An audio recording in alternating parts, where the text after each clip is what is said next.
Good afternoon. It's Ian Schmidt again from Tin Shed Distilling here on a rather warm sunny afternoon in Adelaide to introduce you to and tell you all about Gold Batch 7, this fella.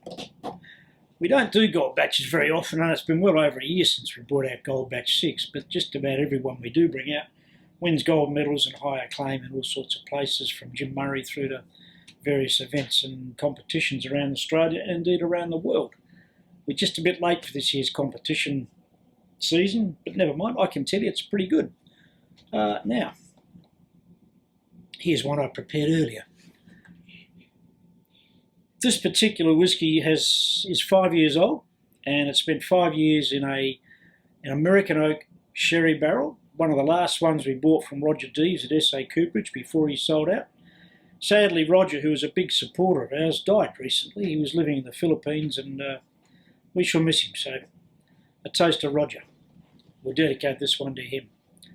So this barrel we always knew was going to be a good barrel because A, Roger supplied good barrels, and B, it had the look and the smell and the feel, but it never ever quite delivered what we were expecting of a gold label. It was very, very good, but just not quite that last little bit.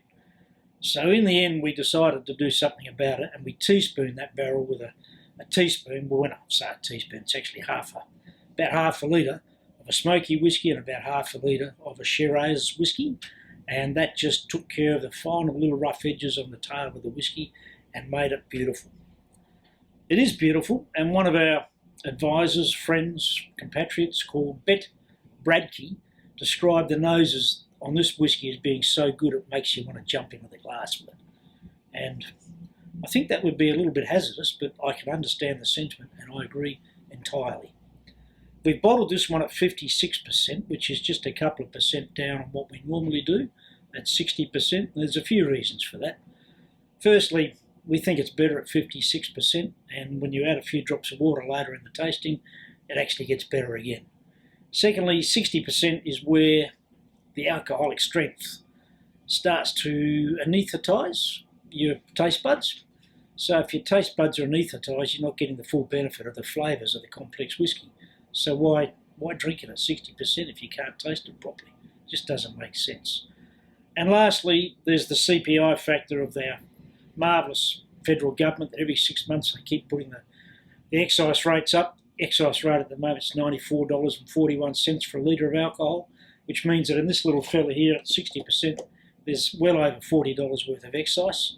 So by dropping it down to 56%, we just save a couple of dollars of excise, which takes some of the pain out of enjoying this beautiful dram. Anyway, here we go.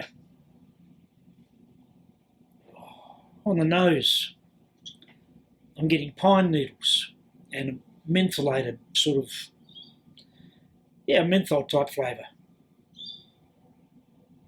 I'm also getting treacle or molasses, really heavy, rich flavours.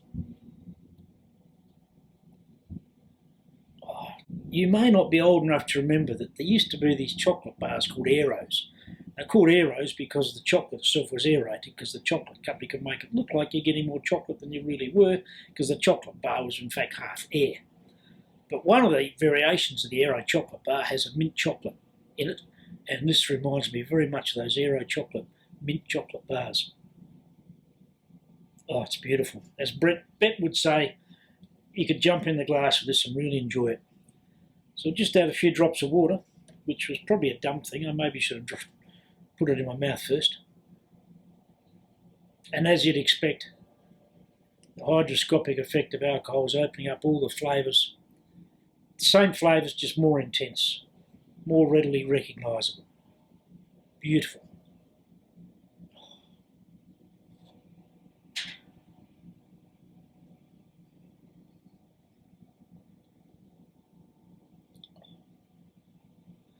You'll notice I'm using a bigger glass than normal. Normally I use an XL wine glass with a closed-in head to concentrate the aromas and the vapours. I'm using high strength alcohol today, so I'm using a bigger glass. You actually do have to get the glass to suit the alcohol. The bigger the glass, the bigger the nose, the more alcohol, you're better with the bigger hole in the top of the glass. You don't get your nasal receptors burnt out, basically. I think I'm getting And I say I think because the flavours in this are so well integrated, it's really difficult to know exactly what you're tasting. But I reckon I'm tasting slightly burnt or overcooked fig jam or apricot jam. It's really, really yummy actually, and there's lots of caramel and toffee notes in there. But it's really hard to go much past that because it's just a really well integrated whiskey. Delightful. It's not sweet. It's not dry. It's beautifully balanced. It's got alcohol warmth without heat. Even though it's a hot day today, and I don't like drinking whiskey much at this sort of strength on a hot day, I'm enjoying this. I'm enjoying it very much, and I commend it to you. And here's to Roger with his barrels. Cheers.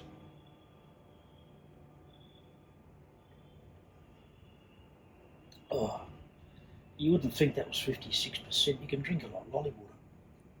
Seriously, it's one of the best whiskies we've ever made. Love it. Ooh, cheers.